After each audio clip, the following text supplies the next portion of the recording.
Good evening and welcome to Primetime News on MIT. In the news, as part of efforts to improve ease of doing business in Nigeria, the President Bola Ahmed Tinubu has inaugurated the National Single Window (NSW), steering the National Committee to enhance the Nigerian trade system. President Tinubu said that the NSW initiative will link the nation's port, government agencies and key sector stakeholders in creating a seamless and efficient system that will facilitate trade in the country. Speaking with a State House correspondent after the inauguration ceremony at the presidential villa in Abuja, the president, Lead Tola Fakolade, said that the NSW project will guarantee the facilitation of trade while harmonizing documentation processes for revenue management. The chairman of the Federal Inland Revenue Service, Zach Adedeji, however, explained that the National Single Window for Nigerian aligns with the President Tinubu's agenda and commitments to stimulating the economy through enhanced trade facilitation and bold step towards realizing the Nigerian immense potential. The National Single Window NSW project will also cover the oil and non-oil sector and expected to also enhance the revenue generation for economic growth.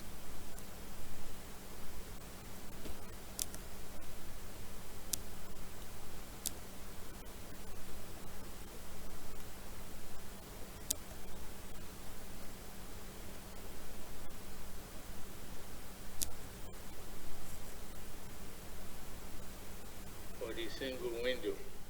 Good afternoon. It is with great excitement and optimism that I stand before you today to launch the National Single Window Initiative, a transformative project that will propel our nation's economy to new heights. This initiative, not just a policy, it is a bold statement of our commitment to progress, prosperity, and the well-being of every Nigerian. As your president, I have always believed in the immense potential of our great nation. We are a people blessed with resilience, creativity, and unwavering spirit of enterprise. However, for far too long, our economic growth has been hindered by the complexities and inefficiencies in our trade processes. Today, we say that should be no more. The National Single. So ultimately, the single window is to support the trading community, who are the backbone of the economic growth of any country. And the ultimate goal is to reduce the time and the cost of doing business. And if you look at trade, imports, exports, and transit, you usually have regulatory agencies, you have financial institutions, and you have transport and logistics. And all of these agencies must come together to ensure that the time and cost is reduced for compliant business. We've heard about the 40 documents, so we'd have to look at all those documents, the processes that govern those documents, the legal environment, and then harmonize that so that you can have a single submission of data. If the trader or the importer puts in data into the system, they shouldn't be asked to repeat. In another development, President Bola Ahmed Tinubu has identified a complete overhaul of institutional mentality and memory of police officers are fundamental in his administration ongoing bid to transform the Nigerian Force (NPF) into a modern, professional and accountable institution. The president, who spoke during the maiden edition of the Nigerian Police Awards and Commendation Ceremony in Abuja, stressed the need to engage men and women in the force in training and capacity building to equip them with the expertise required to carry out the arduous task of modern policing. President Tinubu, who was represented at the event by the Vice President Kashim Shettima, explained why the federal government approved the first week of April as Police Week and the last day of the week as the National Police Day. Delivering the president's speech titled Courage Under Fire, a bouquet of our police force, VP Shettima said at a time in Nigeria's history when the nation's security architecture is being stretched beyond elastic limits, the citizens have been able to endure in the face of security threats as well as attacks on their lives and livelihoods due to the commitment of the police.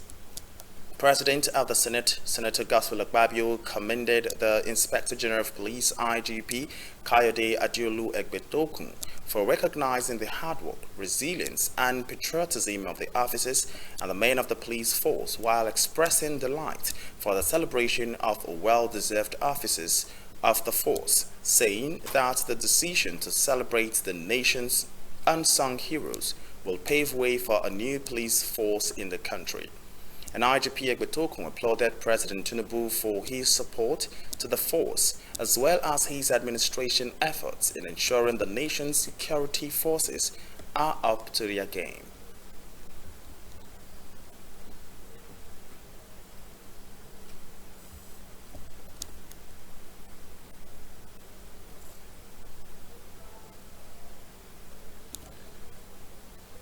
While I celebrate our all recipients at this historic event tonight for their services to the nation, I must remind them of the burden of responsibility upon them now as models to those who aspire for excellence in this line of service, the government and people of this great nation. I am indeed proud of your contributions and achievements in the service of our fatherland, and we will continue to provide the needed support throughout your services and cater for you in retirement. Recognition, commendation, and honor will be given to deserving officers who diligently carried out investigations and prosecutions, whose meticulous attention to detail and unwavering pursuit of justice play crucial roles in our criminal justice system. Their efforts have brought offenders to justice, delivered closure to victims, and reinforced the rule of law, transforming justice from a mere concept into a tangible reality for all. Although awards may appear cosmetic to some, but in actuality, it is an eloquent testament to hard work, commemorating one's commitment and dedication to duty, as well as memorizing one's contribution to humanity. All over the world, being a police officer is no easy feat. As we celebrate the achievement of our awards and recipients today, let us also acknowledge the collective spirit of service that defines our entire police force. Each one of you plays a vital role in upholding the values of justice, integrity, and respect for all.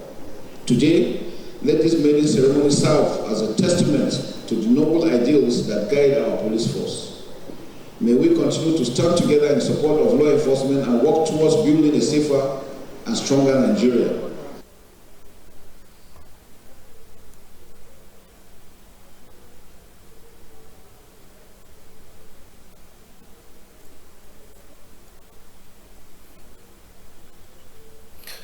The National Drug Law Enforcement Agency on Tuesday destroyed 304,436 kilograms and 40,042 liters of illicit substances seized from parts of Lagos and Ogun State. The NDLEA chairman, retired Brigadier General Buba Mawa, who conducted the destruction exercise in Badagry, noted that the open destruction of the seized illicit drugs followed court orders. The NDLEA boss stated that the exhibits being destroyed were the mixed types, which include the illicit drugs in solid and liquid state, as well as in various classes such as cocaine, heroin, cannabis, and tramadol, among others. He said that the drugs were seized by the agency's operative across a different formation in Lagos and Ogun states from January 2022 till date, especially at the Lagos seaport, airports, and land borders. In his remarks, the Lagos State Governor Babajide Sanwo-Olu expressed satisfaction with the efforts of the NDLEA to tackle the scourge of illicit drugs in the country. The governor, who was represented by the chairman, Badagry West Local Government, Olusegun Onilude, also applauded the agency for taking the war against drug abuse, a social advocacy campaign, to schools and communities across Lagos State.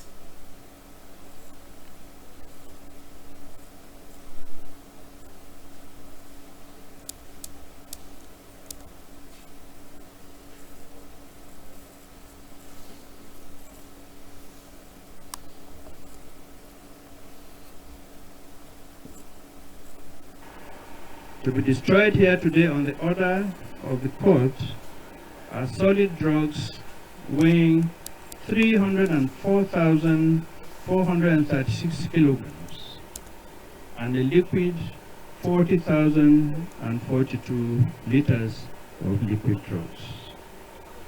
That is equivalent to like 10 trailer loads of illicit substances that will be destroyed today. The sheer volume of the drug haul speaks volumes about the extent of the nefarious activities of the drug underworld. The destruction of these seizures complies with the NDLEA Act, which mandates the agency to destroy all drug exhibits after prosecution. We want to say that your presence here is a testament to this important occasion. Secondary schools, even primary schools, they've known drugs. So I was particularly happy when I know that campaign against drug has been taken to school. So when we catch them young at that age, it will go a long way to help in cleansing the society.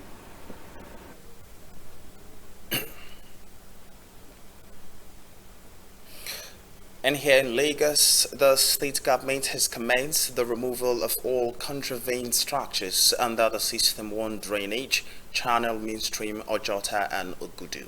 The removal exercise, which followed the expiration of several served contravention notices on the property owners, was carried out by operatives of the Drainage Enforcement and Compliance DEC, with security backup from the Task Force on Special Offences and other agencies.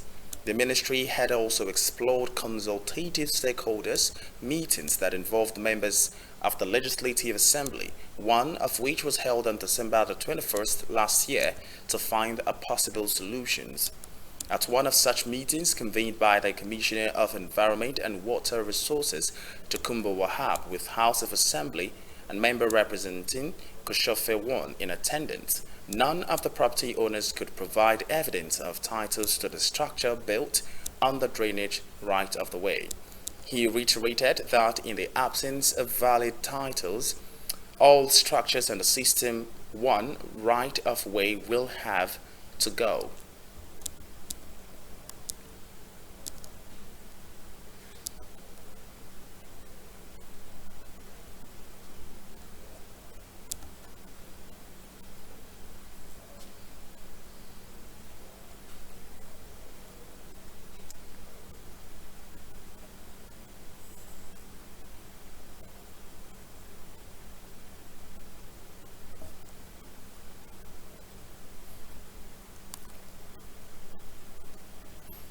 And to Ogun State Governor Dapo Abiodun has charged the State Civil Service on effective service delivery, transparency and accountability in order to bring to fruition the developmental agenda of the state, founding fathers for socio-economic development of the state. Governor Dapo Abiodun made the call during the swearing-in ceremony of the 20th Head of Service of the state, Kende Onasanya, at the State Executive Council Chamber in Abeokuta, the state capital. The governor, while assuring the state civil service of more conducive atmosphere in the discharge of the government business, however, charged the new head of service not to betray the confidence reposed in him by the state. Addressing the gathering, the new head of service promised the critical reforms towards strengthening the civil service for greater efficiency and prompt service delivery. Governor Dakbo Abiodun, who praised the support and cooperation of the state civil service as the engine room of government policies and program, however, challenged the new head of service on transparency, accountability, and integrity.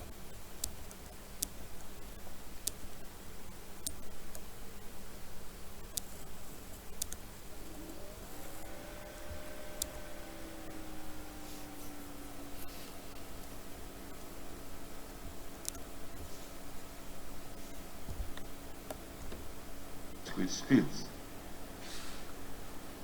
I will not need to remind you that Ogun State has a legacy of excellence which must be jealously protected. For this singular reason, I want to urge you as the new head of service to tread the path of success as bequeathed by the proud pioneers and forebears of the public service of Ogun State in Nigeria. The appointment of the head of service is a solemn responsibility as it requires an individual who embodies the highest standards of professionalism, efficiency, and ethical conduct. As we are all aware that the head of service of people. Your Excellency, sir, I want to assure you that the civil service of Ogun State, under my leadership as the head of service, will continue to be strengthened. Let me just say one thing, sir, which you have continued to do, to actually underscore the importance of the civil service. Recently, you approved that the public service rules should be reviewed. The financial regulations and the induction and orientation manual. This is the Bible of the civil service. And you approved this for the outgoing head of service, Mr. Kolawole Peter Fagbo, whom I will describe as highly resourceful and hardworking. I want to assure you, sir. And to Oyo State, where the State Police Command has paraded 21 suspects in connection with the invasion of the Oyo State Government Secretariat on Saturday, the 13th of April. The invaders, who claimed to be the members of the Yoruba Nation agitators, were paraded alongside the seized exhibits such as guns, ammunition, plaques with the Yoruba Nation's insignia, cutlasses, walkie-talkies, and other communication gadgets. The Oyo State Commissioner of Police, Adebola Hamzat, told the journalist that the suspect will be charged with treasonable felony and terrorism as investigation intensify to unmask their sponsors and other suspects still at large. Hamzat said the command received information on Saturday that some people dressed in the military camouflage, armed with pump-action, semi-automatic rifles, and riding on motorcycles were sighted moving into the main city from the Olomi axis of Ibadan, the state capital. He stated that the hoodlums later identified themselves as members of the Yoruba Nation's agitation group, were trailed to the state secretariat.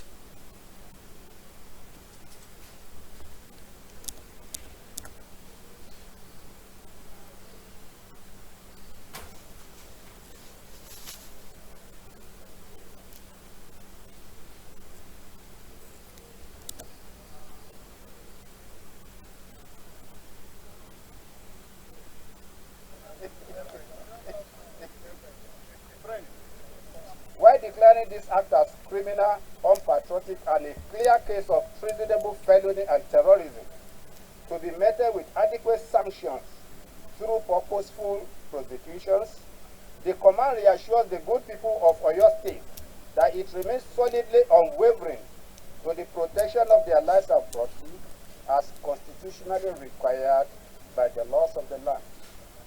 The continued existence of Nigeria as a sovereign, indefeasible entity is a task that must be accomplished. The labor of our heroes shall never be in vain. Oyo State Police Command will be unrelenting in ensuring the continued united corporate existence of Nigeria as a country. In Nigeria. And it is written in the Constitution of Nigeria that once it is 100 years and the marriage, the amalgamation of 1914 does not work, we should go apart. So, and the 100 years lapsed 2014, and this is 2024. I feel very comfortable, and I feel that I'm on my right. What I am doing is lawful under the law and under the international law. I am very, very comfortable. So when we got to Ibadan, yes, you know, I mentioned one Mickey. That Mickey was the person that addressed us. So when he addressed us, said, yes, we have come, this and that they are going to swear in Adele, that is interim government for the Yoruba nation.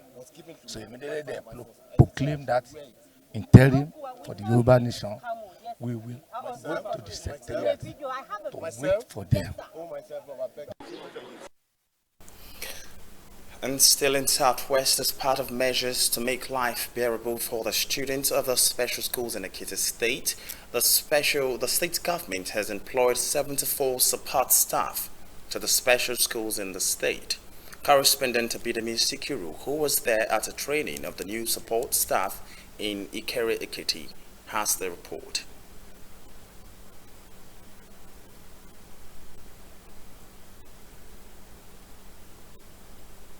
Training the newly employed 74 support staff into the special schools in Ekiti State, Commissioner for Education Dr. Bimpe Aduriye stated that the focus of the present government under the leadership of Governor Biodun Abayomi Oyebanji is to improve the living standard of the students of the special schools. We can do some things at the surface level. We are just scratching it on the surface, but His Excellency and with the assistance of the special advisor, they are not treating it at the surface level. They are digging down into the root so that all of us can actually understand what social inclusion means. Inclusion, everybody treated the same way. In her speech, Special Advisor to the Governor on Special Education and Social Inclusion, Princess Adetun Agbola, called on the newly employed support staff to impart what they learned in the training on the children so as to develop them academically and morally. So they need to take this job seriously. I'm happy that some of them have been working here as temporary staff, so they already understand the kind of children they will be working with. But now we are going to be demanding more from them. We want their full commitment. We want them to be able to support the children, support the teachers, so that we can achieve a lot with these children. So we want them to be dedicated and committed to tasks. They have to be punctual at work. Those who spoke commended the effort of Governor Biodun Abayomi Oyebanji for the employment of the support staff to the special schools in the state. I'm charging you, this don't think that you no. It goes beyond that. It goes beyond that because it could be frustrating, as our daddy has said, it could be tasking. You understand? What you don't even expect. You know, like our mothers, some children are even pee on your body. You take it with passion. That is the work you are into. It can be challenging. We know it can be demanding, but I'm sure you have been carefully selected because of your expertise. So our outcomes will be in what we can see in our children. Our outcomes will not be in how many days you have come to work, but what improvements we can see in our children. They said this will go a long way in giving the students good life. Abidemi Sikiru, MITV News.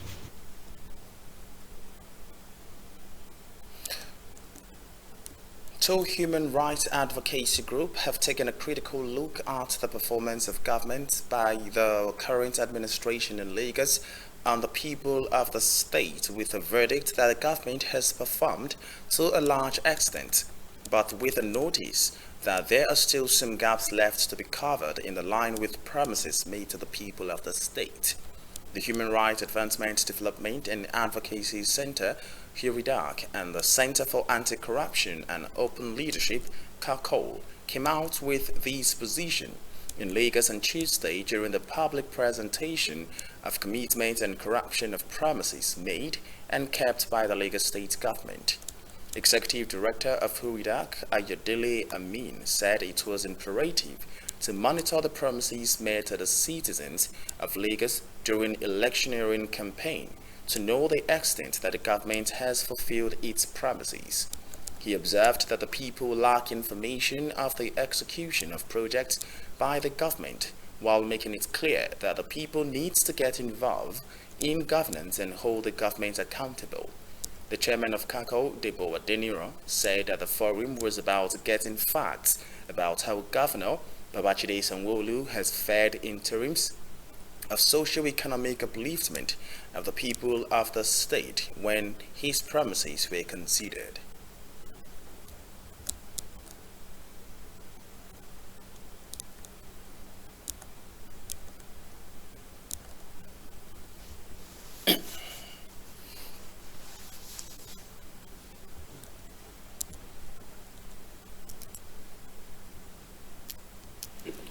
We are not looking at scoring the 2023 promises now because we still have a long way to go. But we scored the 2019 promises. And we found out that averagely there is an average performance ratio. And we now use that to kind of suggest there might be an average performance ratio for 2023 promises. Note that there are certain things when we did this work that we are not promised, but done by the Lagos State government. For example, the Anti-Corruption Act. It wasn't part of their campaign promises. So that was set up, so we actually acknowledge some of those things. Now, this compendium also show what they promised and what they have executed.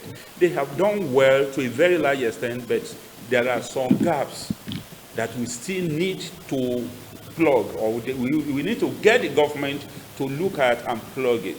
One of it is what came out yesterday about the Public Complaints and Anti-Corruption Commission, which they have set up about 2 years earlier, but yet to be inaugurated and to start functioning. Protection of Private Enterprise, CPPE, has called on the federal government to discontinue printing of books, ballot papers, currencies, security documents, and other sensitive materials outside the country, as such violates the executive order of 003 and 005. The executive orders of the federal government compel all ministries, directors, and agencies to patronize Made in Nigeria products and services while in a bid to boost the nation's economy.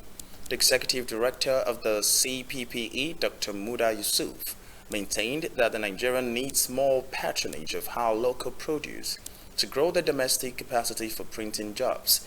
The former Director General of the Lagos Chamber of Commerce and Industry, LCCI, gave the recommendation at the Business Roundtable and inauguration of World Envelope Day 2024 by FAY with the theme, the pivotal role of paper industry in the Nigerian economy. Dr. Yusuf also recommended the privatization of printing press currently owned by the federal and the state government in the interest of a level playing field for private companies, adding that a printing press is not a social service, nor a strategic service, nor a security enterprise. The managing director of FAY, Fumilayo Bakari Okiowo, said that the theme was to promote the idea of postage, of reminding Nigerians of usage of envelopes for delivery of packages to other locations in Nigeria and around the world.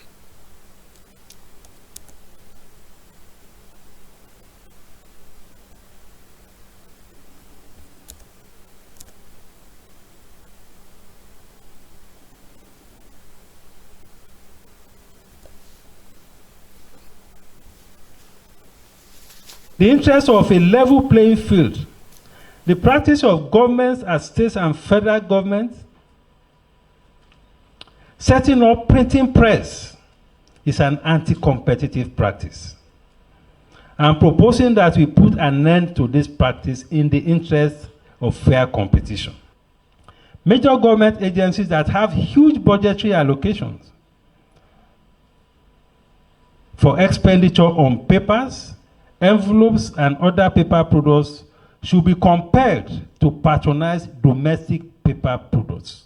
How we have been able to manage the macroeconomy and the infrastructure of the country to be able to support such an industry. In specific terms, the industry, the paper industry, has suffered from being heavily dependent on importation of the raw material, that is the paper that is used in the production process. There is also the high issue of inadequacy of power, because it's also power intensive, and you have access to credit. We have to look at everything. Life is about equity. Everything has to balance, because we cannot be going 10 steps forward and 20 steps backward. Our paper mills must start working. We need a lot of investment when it comes to paper making. That mentality has to change. That because of digitalization, we don't have any problem with digitalization. Digitalization works. Paper will be here for as long as there's human society, because you need to package something. If you want to package anything, whether they are medicines, whether they are gifts, you have to do that with paper. So paper will be part of our lives so long as human society exists.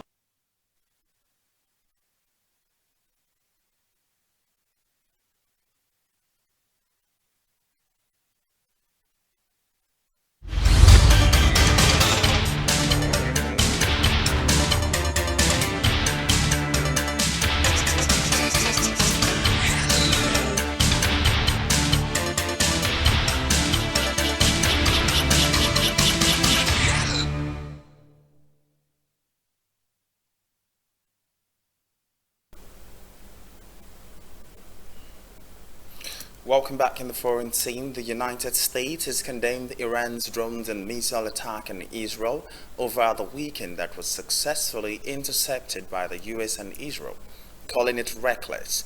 The State Department spokesperson Matthew Miller, who made the condemnation, also warned that such an attack threatened to destabilize the region, endanger its people, and violate the sovereignty of several countries.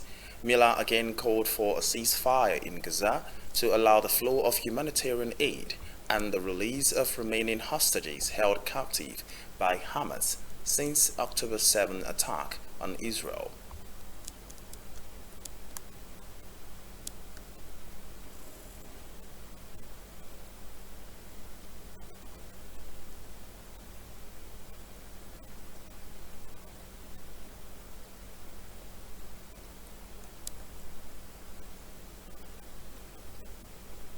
This weekend, Iran launched an unprecedented air attack on Israel. Ultimately, the defensive effort to intercept Iran's drones and missiles was effective, successfully preventing what could have been a significant loss of life. This was a shared success, and the United States is proud to have played a critical role in it.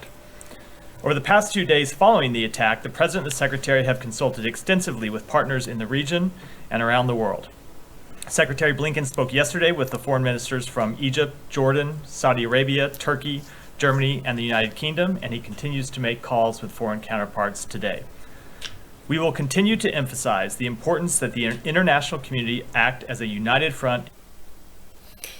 Dozens of potential jurors have been ruled out of the immediate past U.S. President Donald Trump's unprecedented criminal trial in New York on impartiality grounds. Trump denies falsifying business records to conceal a hush money payment to a porn star Stormy Daniels just ahead of the 2016 election, which he won. 60 of 96 potential jurors were quick to say that they could not be impartial after proceedings began on Monday. The jury selection continues on Tuesday and could take up to 2 weeks.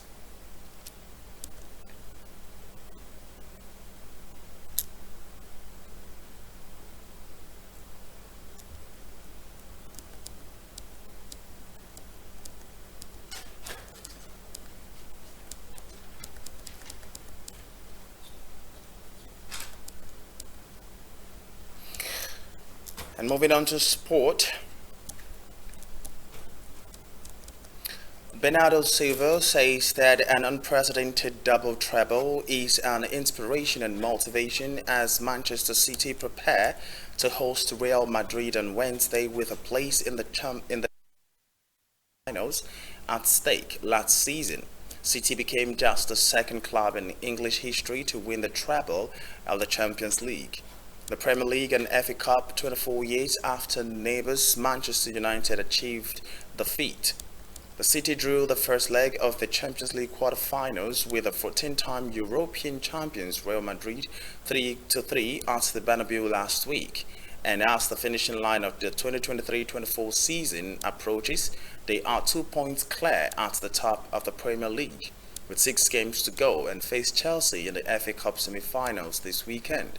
Silva told reporters on Tuesday that he was not surprised by City's relentless success, but also said that there was still a long way to go.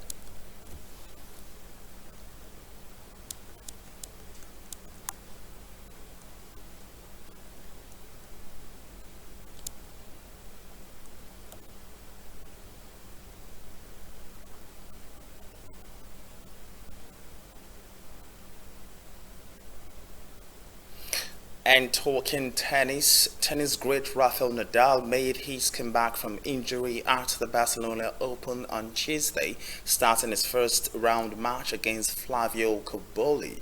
The injury-plagued 22-time Grand Slam winner, 37 years of age, had not played on the ATP Tour since January at the Brisbane International, and he felt a hip problem flare up. The clay court king Nadal, who withdrew from the Australian Open, Doha and the Indian Wells, also missed virtually all of the 2023 season injured. Nadal's return a few weeks ahead of the French Open raises hopes that the Spaniard will be able to compete in Paris, where he is a record 14-time winner.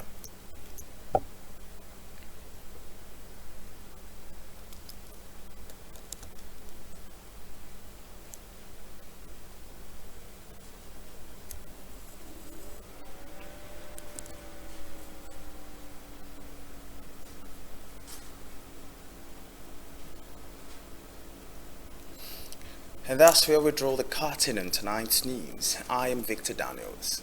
Good night.